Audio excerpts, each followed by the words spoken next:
Vous voulez passer à la prochaine étape? Dans cette vidéo, on va parler du pire ennemi de l'excellence.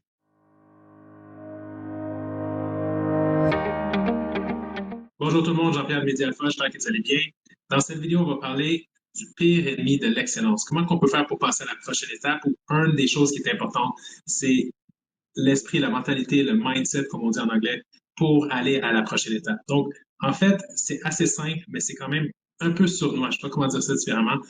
En fait, le pire ennemi de l'excellence, c'est d'être correct, c'est d'être confortable. Ce que je veux dire par là, c'est qu'il y a beaucoup de gens qui sont talentueux.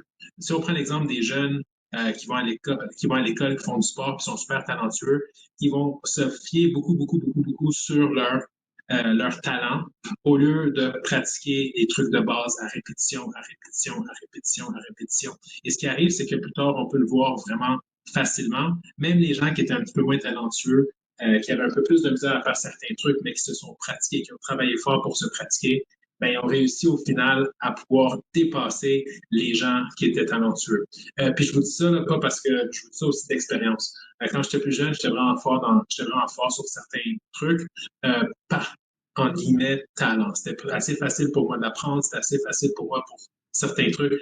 Et j'étais quand même assez confortable dans mes habitudes parce que j'avais des bonnes notes sans trop forcer. Par contre, il y avait des gens que je connaissais que eux avaient l'habitude systématiquement d'étudier un petit peu à tous les jours, systématiquement.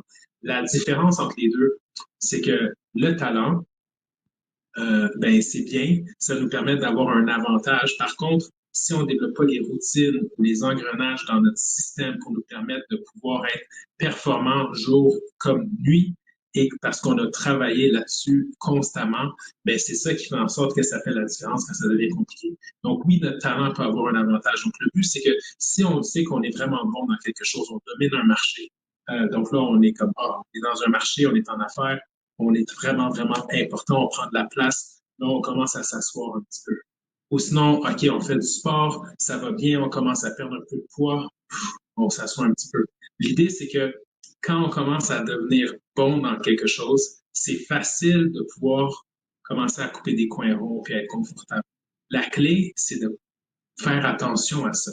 C'est de toujours se rappeler que le pire ennemi de l'excellence, c'est d'être, en guillemets, bon. Donc, encore une fois, si on se dit ça, il y a différentes choses qu'on peut faire pour se rappeler de sortir de cette zone de confort-là. Numéro un, c'est qu'il n'y a rien qui est stable. Donc, pendant que nous, on est confortable, il y a quelqu'un d'autre, comme un peu, comme je vous parle de mon exemple à l'école. Moi, j'avais des bonnes notes, je faisais mes trucs, ça se passait bien et tout. Puis de l'autre côté, j'avais un gars, je s'appelait Dominique, super bon gars, vraiment brillant. Mais en plus, tous les jours, il prenait 10 minutes pour étudier tous les jours, tous les jours, tous les jours, tous les jours. Mais quand c'était rendu le temps des examens, il était tellement relax, il était tellement bien parce qu'il savait sa matière. Il était vraiment, tout était au bout de ses doigts parce qu'il avait constamment travaillé à tous les jours pour s'y rendre. Donc, le point, c'est que lui, il s'est jamais assis. Moi, j'avais fait ça pendant un bout, puis après, je me suis dit, comment ça se fait qu'il est capable, lui, de pouvoir être aussi relax dans la période d'examen pendant que moi, je fais des grosses boulanges? Mais la réalité, c'est que moi, je me suis basé sur mes talents. Je savais que j'allais capter facilement l'information. Donc, j'allais prendre ça relax jusqu'à temps que j'arrive aux examens. Rendu aux examens, j'absorbais la matière et j'avais des bonnes notes. Par contre, c'était pas mal moins gérable et aussi c'est pas mal moins duplicable. Tandis que de prendre des habitudes, puis maintenant c'est ce qu'on fait pour différentes choses, on va parler de routine dans d'autres vidéos, ça fait en sorte que c'est beaucoup plus facile d'absorber une plus grande masse de travail parce qu'on a développé des habitudes pour devenir de plus en plus efficace. Donc pourquoi je vous dis ça, c'est parce que probablement que beaucoup d'entre vous êtes bon dans quelque chose, puis vous voulez passer à la prochaine étape. Observez vos habitudes, observez votre façon d'agir, observez en regardant, en vous disant, est-ce que je suis vraiment en train de faire la bonne chose pour me rendre à ma prochaine étape ou est-ce que je me suis assis parce que je me trouve bon dans ce que je fais? Est-ce que je prends le temps de regarder la compétition qui est en train d'avancer et prendre des pas? Ils sont peut-être 2, 3 pas en arrière, mais ils arrivent assez vite. Est-ce que je suis un peu comme la course du lièvre et la tortue, si on veut prendre cet exemple-là, où moi je suis le lièvre et je vais prendre une sieste avant la fin de la course juste parce que je vais me reposer un petit peu, tandis que la tortue, elle fait des petits pas un peu à la fois. Donc l'idée, c'est que le pire ennemi de l'excellence, c'est de se sentir confortable, c'est de se sentir bon dans qu'est-ce qu'on fait. Donc, je vous invite à sortir de cette zone-là. Puis des fois, c'est aussi de pas juste regarder l'extérieur, mais c'est aussi de se regarder en nous-mêmes dans nos habitudes, mais aussi c'est de revoir nos objectifs. Parce que peut-être que vous êtes rendu là parce que vous avez atteint un objectif, Puis à cause que vous avez atteint votre objectif, là, vous vous asseyez. Le problème là-dedans, c'est que quand on prend un mauvais pied dans une direction ou une phase de nos vies, ça vient souvent faire un engrenage sur d'autres aspects de notre vie. Donc, l'idée, c'est que c'est peut-être aussi l'idée de le moment pour vous de vous rasseoir puis de regarder un objectif pour vous rendre à la prochaine étape. Puis des fois, la prochaine étape, c'est pas tout le temps d'être plus de ce que vous faites en termes de, tu sais, j'ai plus, on va dire, je prends l'exemple d'une business, je vais avoir plus de clients, je vais avoir plus d'employés ou peu importe quoi, ou on va dire en termes de poids, je veux maintenir ce poids-là, je n'ai pas besoin de perdre plus de poids, mais peut-être qu'il y a un autre objectif associé à ça.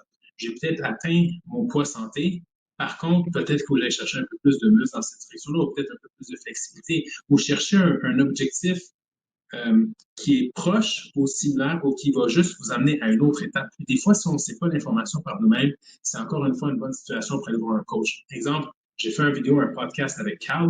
Donc, si j'étais arrivé à mon poids santé, puis que là, j'arrive à une limite, je me dis, bon, ben, je suis rendu là, c'est bien, j'ai atteint mon objectif. Mais peut-être qu'en parlant avec Cal, il va dire, oui, tu as peut-être fait ça. Par contre, ce serait peut-être bon de travailler sur ta résistance, ce serait peut-être bon de travailler sur ton cardio, ce serait peut-être bon de travailler sur ta résistance musculaire avec des charges extrêmement lourdes. Ce serait peut-être bon de travailler sur ta flexibilité. Peu importe, des fois, c'est d'aller chercher un expert. Donc, je vous invite à regarder si vous vous sentez confortable et à l'aise dans une position. Prenez l'effort conscient de vous déstabiliser un petit peu pour vous emmener un petit peu plus loin. Donc, je vous invite, ça va vous aider à vous améliorer, ça va vous garder réveillé, ça va vous garder actif dans cet aspect-là de votre vie qui va faire à ce moment-là un engrenage positif sur le reste de votre vie. Donc, on vous invite à tout le temps sortir de votre zone de confort, encore une fois, parce que le pire ennemi de l'excellence, c'est de se sentir correct.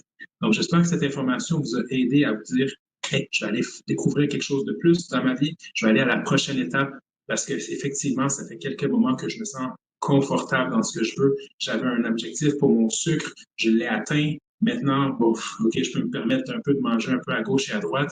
On ne sait pas ce qui se passe si on ne fait pas nos prises de sang, encore une fois. Donc, prenez le temps de vous dire, OK, j'ai atteint cet objectif-là, qu'est-ce que je peux faire de plus pour m'améliorer encore une fois? Donc, sur ce, je vous dis ça avec tout mon cœur. J'espère que ça vous aide et je vous souhaite une excellente journée. Ciao!